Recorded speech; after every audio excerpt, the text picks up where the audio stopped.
Hey everyone, I'm Big John and welcome to another episode of the Diz Ability Show. So, this week I want to talk to you about some easy access hotels.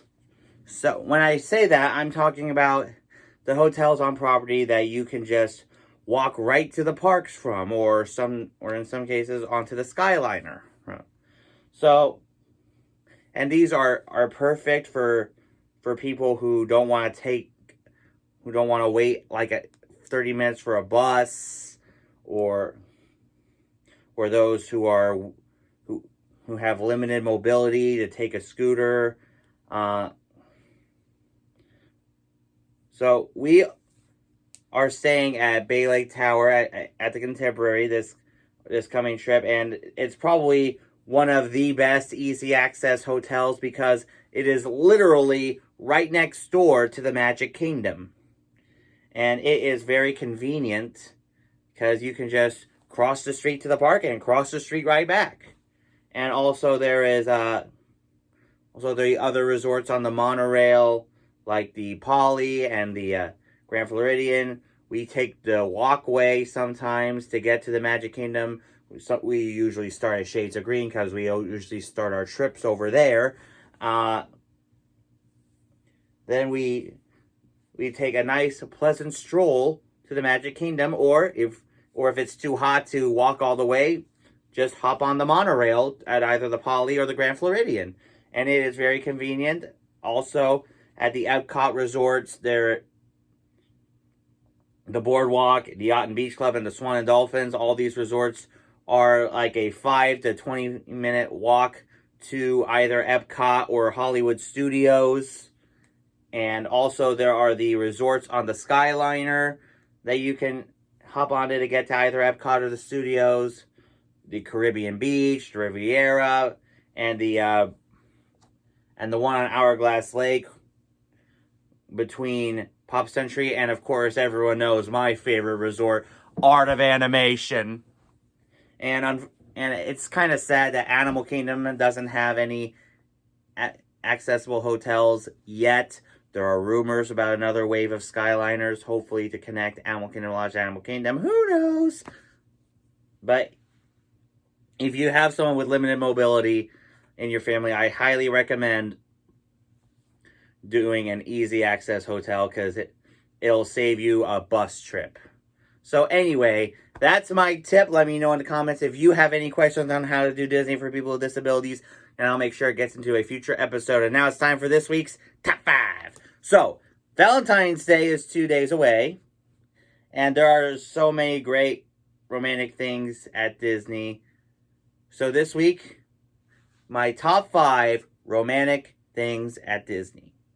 Number 5, I have to say it. Number 5, the Hollywood Matchmaker game. Not hashtag save the citizens of Hollywood.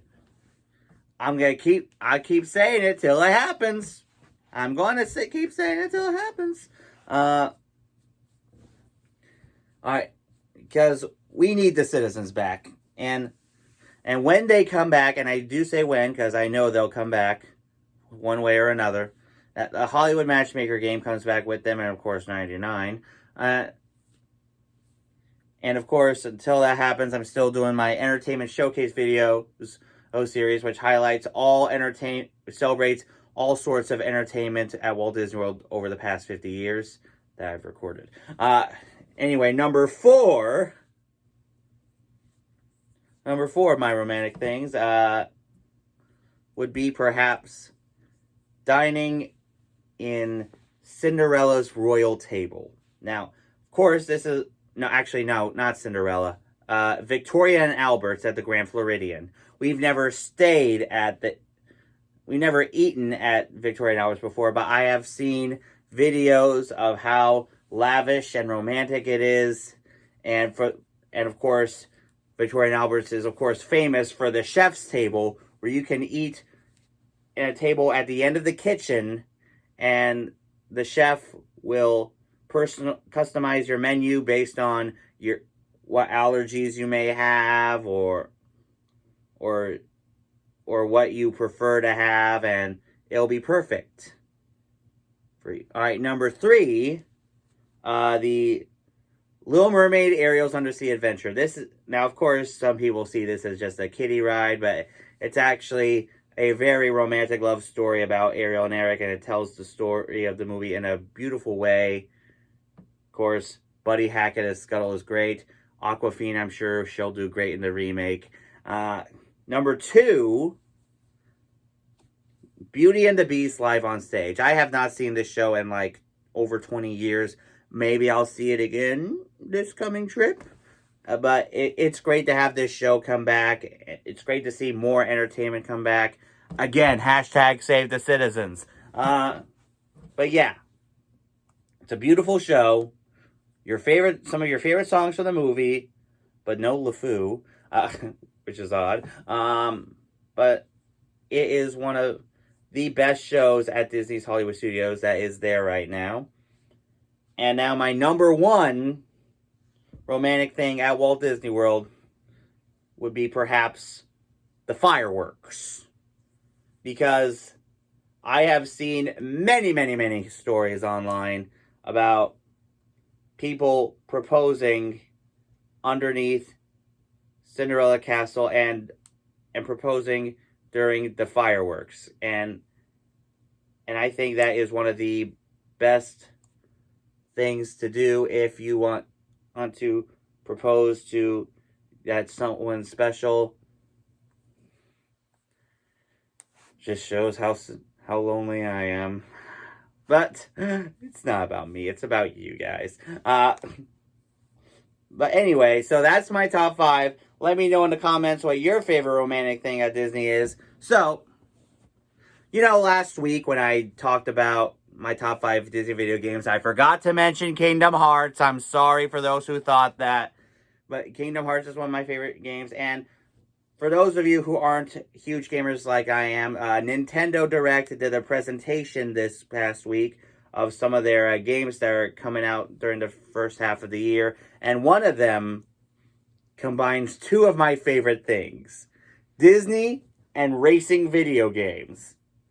Disney Roadsters will be coming out this summer for the Nintendo Switch, and you know that I am just dying to get my hands on it. Because you get to race as your favorite Disney characters. You get to race through some tracks based on movies. Hopefully Sora from Kingdom Hearts is in there, because it would be awesome. People want a Kingdom Hearts-like race. And I hope Sora gets in this game. I really want this game. I hope to get it this summer, and I will. And as I've said, down the road, there might be a new series on this channel coming up called The Toy Box, where I play some of my Disney video games, or some of my Disney games in general, including in the 1972 Visit to Walt Disney World board game. I have it. I have the board set up on my desk. You guys see it? You guys see it? There it is. But yeah, I cannot wait for this game to come out, because I will get it.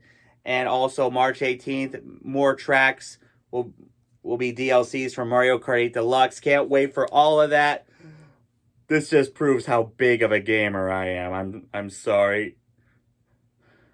But anyway, that's my show this week. Let me know in the comments if you have any questions on how to do Disney for people with disabilities, and I'll make sure it gets to a future episode. Now, for this week's shout-outs, make sure you check out Julie over at Dream to Stream.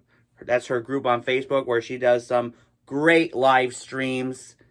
She tries to do once or twice a week when she's not working at Hollywood Studios.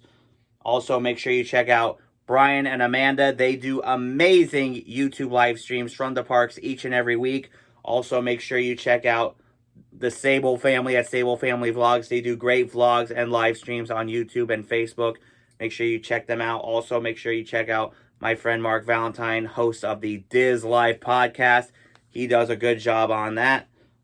And also for the latest attraction news, make sure you check out my good friends over at Attractions Magazine. And if you have not yet subscribed yet here to the Big John Network, what in the Walt Disney World are you waiting for?